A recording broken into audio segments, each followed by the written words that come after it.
नमस्कार दोस्तों, एक बार फिर से मैं आप सभी लोगों का स्वागत करता हूं अपने YouTube चैनल इक्विलिब्रियम में। मैं शुभम पाल आप लोगों के लिए आज लेकर आया हूं एक थर्मोडायनेमिक्स का आपका नया लेक्चर, जो कि थर्ड लेक्चर है। ठीक, इससे पहले लेक्चर में मैंने आप लोगों को समझाया था कि सिस्टम क्या होता है, सराउंडिंग्स क्या होती है, यूनिवर्स क्या होता है। ठीक, आज हम बात करेंगे टाइप्स ऑफ सिस्टम्स की।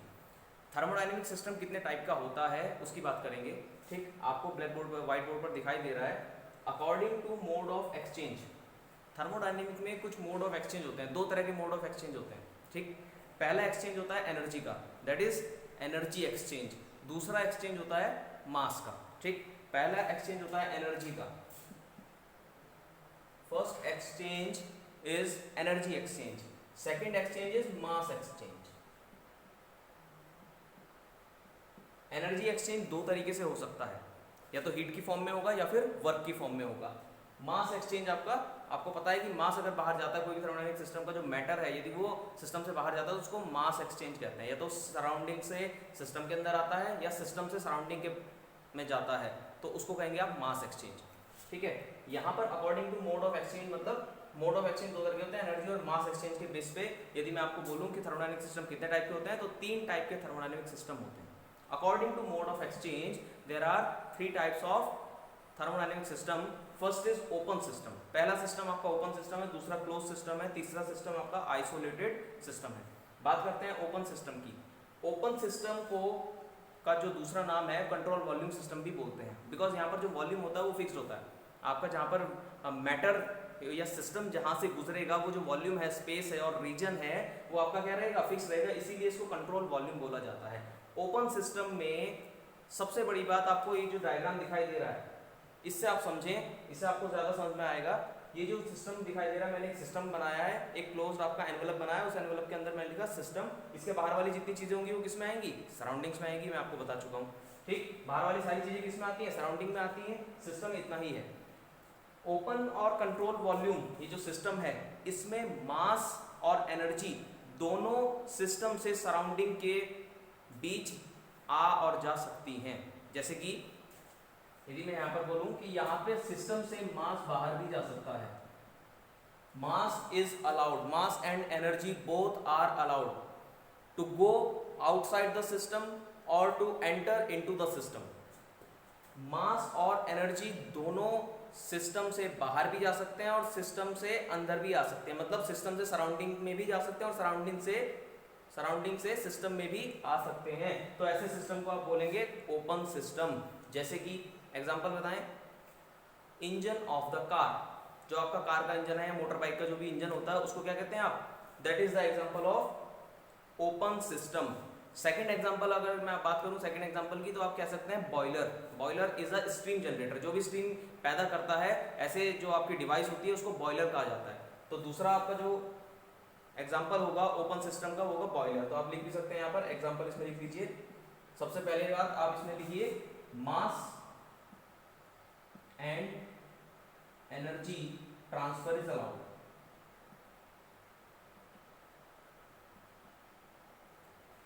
मास and energy transfer is allowed between system and surrounding. System और सराउंडिंग के बीच में मास और एनर्जी ट्रांसफर अलाउड होता है। एग्जाम्पल क्या लिखोगे, एग्जाम्पल होगा car engine, motor car engine,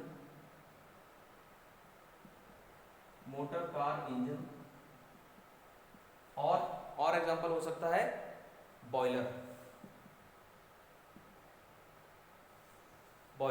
इसके अलावा भी बहुत सारे एग्जांपल हो सकते हैं, वाटर व्हील आपका पेट्रोल हो सकता है, वो भी इसका एग्जांपल है। ठीक, नेक्स्ट आपका हमारा सिस्टम पे आते हैं, जो कि हमारा क्लोज सिस्टम है। क्लोज सिस्टम ऐसा सिस्टम होता है, इसका जो नाम से ही आपको दूसरा नाम जो दिखाई दे रहा है, कंट्रोल मास सिस्टम है। इसमें मास जो होता है सिस्टम में, जो आपका मैटर है, मतलब जो सिस्टम है उसका जो मास है वो फिक्स्ड रहेगा, that is not allowed to transfer between system and surrounding. Mass transfer नहीं हो सकता है क्लोज सिस्टम में, एनर्जी ट्रांसफर हो सकती है। Only energy can be transfer between the system and the surrounding, mass can not transfer between the system and the surrounding. तो आप यहां पर लिख सकते हैं only energy can transfer, only energy can transfer, लिख सकते हैं आप, only energy can transfer between system and surrounding, system and surrounding, ठीक। Mass can not be transfer, ठीक। तो आप यहाँ पर लिख सकते हैं मास, जहां पर लिखा है यहाँ पर आप क्रॉस कर देंगे, डायग्राम बना है तो, ठीक। मास को आप क्रॉस कर दीजिए। एनर्जी आप ट्रांसफर कर सकते हैं, क्लोज सिस्टम में एनर्जी ट्रांसफर हो सकती है, बाहर भी जा सकती है, सिस्टम से बाहर भी जा सकती है सराउंडिंग से, और सराउंडिंग से सिस्टम में भी आ सकती है। Energy can transfer, energy can transfer, ठीक। तो ये आपको समझ में आया। अब एग्जांपल बात करते हैं एग्जांपल की। एग्जांपल जो होता है क्लोज सिस्टम का, क्लोज सिस्टम का सबसे बढ़िया example pressure cooker. Pressure cooker आप सभी लोगों ने देखा होगा, जो किचन में जो प्रेशर कुकर होता है, it is the example of close system और कंट्रोल मास सिस्टम। लिख भी सकते हैं हम यहाँ पर example pressure cooker, pressure cooker.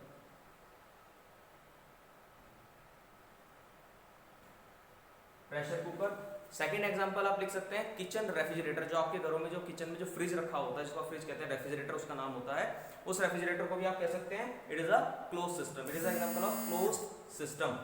Next आपका एग्जांपल जो है, नेक्स्ट आपका एग्जांपल है, सॉरी नेक्स्ट आपका जो सिस्टम है वो क्या है, आइसोलेटेड सिस्टम है। आइसोलेटेड सिस्टम क्या होता है, what is isolated system?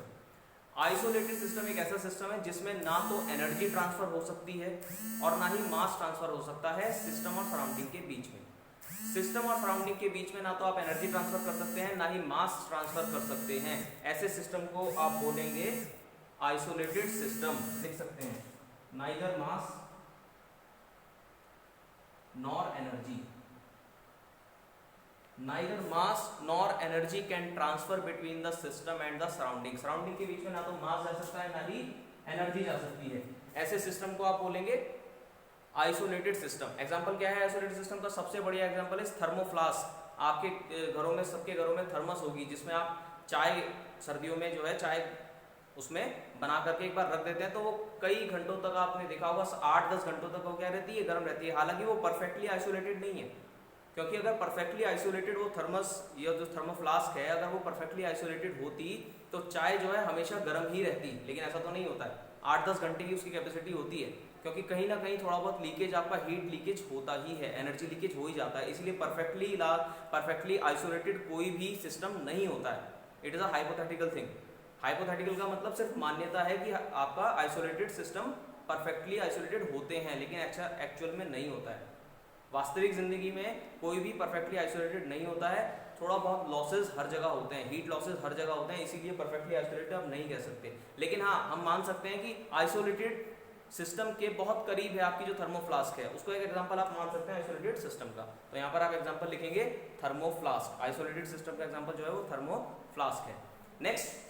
Next हमारा जो टॉपिक है उसके ऊपर आते हैं। नेक्स्ट हमारा जो टॉपिक है वो है थर्मोडायनेमिक सिस्टम। दो और होते हैं, दो और टाइप के थर्मोडायनेमिक सिस्टम होते हैं, but these are based on the phase change. Phase change के अकॉर्डिंग टू फेज चेंज, ध्यान से देखिए आप, अकॉर्डिंग टू फेज चेंज। देखिए according to phase change,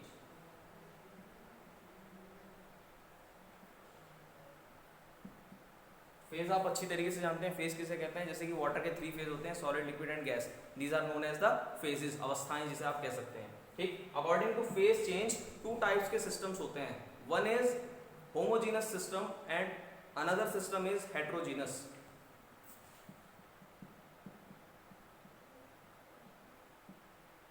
homogeneous, second is heterogeneous. Second is heterogeneous. Homogeneous system and heterogeneous system. Homogeneous system उन्हें कहा जाता है जिसमें केमिकल कंपोजिशन सिस्टम की throughout the system uniform होती है, एक जैसी होती है। मतलब जो भी उसमें केमिकल कंपोजिशन, जो भी उसमें सब आपके जो सब्सटेंस है वो होंगे, उनका जो फेज रहेगा वो एक ही रहेगा। सबसे पहली बात, only single phase is present. यहाँ पे आप लिख भी सकते हैं सिंगल फेज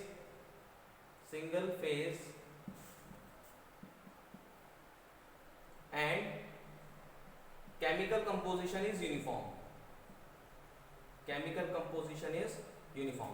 फेज रहेगा सिंगल फेज का मतलब एक ही फेज रहेगा। यदि गैसियस फेज है तो गैसियस फेज रहेगा, लिक्विड फेज है तो लिक्विड फेज रहेगा, सॉलिड फेज है तो सॉलिड फेज रहेगा, ठीक। ऐसे सिस्टम को आप क्या कहते हैं? होमोजेनस सिस्टम कहते हैं। एग्जाम्पल, सबसे बढ़िया एग्जाम्पल है इसका, जैसे कि आपने नमक का जो पानी बनाते हैं आप, यदि आप नमक को पानी में मिला करके स्टिर करके उसको घोल दें तो वो जो सिस्टम बनेगा वो कौन सा होता है? That is the example of homogeneous system, नमक का जो पानी होता है। ठीक, उसके बाद एग्जाम्पल ले सकते हैं आप water vapour and air. Air और वाटर वेपर का जो मिक्सचर होता है वो भी होमोजेनस सिस्टम का एग्जाम्पल है। That is also the example of homogeneous system, water vapour and air. ठीक, तो एक ही फेज रहेगा, हमेशा ध्यान रखिए सिंगल फेज रहेगा। होमोजेनस का मतलब single phase, chemical composition is uniform. Uniform मतलब एक जैसी रहेगी। केमिकल कंपोजिशन ऐसा नहीं होगा कि कहीं पर कोई कंपोनेंट आपका ज्यादा हो गया है और दूसरी जगह वही कंपोनेंट आपका उसकी जो क्वांटिटी है वो कम हो गई, मतलब डेंसिटी क्या रहेगी? सेम रहनी चाहिए, तभी वो क्या रहेगा? होमोजेनस कहलाएगा। ठीक, दूसरी बात करते हैं हेट्रोजेनस की। हेट्रोजेनस सिस्टम किसे कहते हैं? जिसमें एक से ज्यादा फेज हो सकते हैं। There can be more than one phase and chemical composition of the system is not uniform. जो केमिकल कंपोजिशन होती है, जो आपका केमिकल कंपोजिशन का मतलब एक तरह से आप डेंसिटी उसको बोल सकते हैं कि कहीं पर कोई कंपोनेंट है, जैसे कि दो से ज्यादा कंपोनेंट है किसी सॉल्यूशन में या किसी मिक्सचर में, दो से ज्यादा कंपोनेंट है, तो कहीं पर जो आपका कंपोनेंट है वो ज्यादा है और कहीं पर कम है। एक ही कंपोनेंट एक जगह पर ज्यादा है, दूसरे पॉइंट पर वही कम हो गया है, तो ऐसे सिस्टम को बोलेंगे आप heterogeneous system. This is known as heterogeneous system. सबसे बढ़िया एग्जांपल है आइस एंड वाटर। आपने देखा होगा कई बार आप बर्फ को डाल दोगे वाटर के अंदर तो क्या होगा? जो आइस है वो ऊपर तैरने लगती है, तो that is the example of heterogeneous system. और इसका एग्जांपल क्या हो सकता है? और इसका एग्जांपल ले सकते हैं आप मरकरी एंड वाटर। यदि mixture of mercury and water लिख भी सकते हैं आप, यहाँ पे लिख दीजिए मोर देन वन फेज, मोर देन वन फेज, मोर than one phase plus chemical composition. Chemical composition को आप सीसी लिख सकते हैं, मैं शॉर्ट में सीसी लिख रहा हूं। Chemical composition is not uniform. जो केमिकल कंपोजिशन होती है वो यूनिफॉर्म नहीं होती है। जैसे कि यदि आप पानी में मरकरी को मिला दें तो वो मरकरी जो है वो अलग ही आपको दिखाई देगी, वो पानी में कभी मिक्स नहीं होगी, वो मिक्स नहीं होता है। Mercury is a metal which is एक इकलौता ऐसा मेटल होता है जो कि लिक्विड फॉर्म में होता है। आप सभी लोग जानते हैं, जो केमिस्ट्री पढ़ करके आए होंगे 10th-12th में, वो सभी लोग जानते हैं mercury is a only single metal which is found in liquid form. तो यदि उसको आप मरकरी को वाटर में डिजोल्व करने की कोशिश करें तो डिजोल्व नहीं होगा, वो आपको अलग से दिखाई देता रहेगा। तो ऐसे सिस्टम को आप क्या बोलेंगे? हेट्रोजेनस सिस्टम बोलेंगे। ठीक, आइस प्लस वाटर पहला एग्जांपल। दूसरा example mercury plus water, mixture of mercury and water is also the example of heterogeneous system. तो ये थे हमारे थर्मोडायनेमिक सिस्टम। 5 प्रकार के मैंने सिस्टम आपको बताए, 3 on the basis of modes of exchange. Mode of exchange के आधार पर आपके 3 तरह के होते हैं, ओपन, क्लोज एंड आइसोलेटेड। उनके एग्जांपल भी मैंने आपको बताए। According to phase change, phase change के आधार पर कितने टाइप के होते हैं? 2 टाइप के होते हैं, होमोजेनस एंड हेट्रोजेनस। उम्मीद है आप लोगों को ये सारे थर्मोडायनेमिक सिस्टम समझ में आए होंगे। एंड मेरी वीडियो को लास्ट तक देखने के लिए थैंक यू। अगर आपको ये वीडियो पसंद आती है तो आप इसको लाइक कर दीजिए। एंड मोर वीडियोस के लिए जो मैं अगली वीडियोस आप अगली वीडियोस में अपलोड करूंगा यूट्यूब पर, तो उसके लिए आप इसको चैनल को सब्सक्राइब कर सकते हैं, इक्विलिब्रियम चैनल को। और इसीलिए ताकि उसका जो नोटिफिकेशन है, जो भी मैं आपकी नई वीडियो डालूंगा उसका नोटिफिकेशन आपको मिल जाएगा पहले ही, तो आपको पता लग जाएगा कि मैंने अपलोड कर दी है कोई नई वीडियो। ठीक, तो नई वीडियो को एक बार फिर से सभी लोगों का थैंक यू लास्ट तक देखने के लिए, धन्यवाद।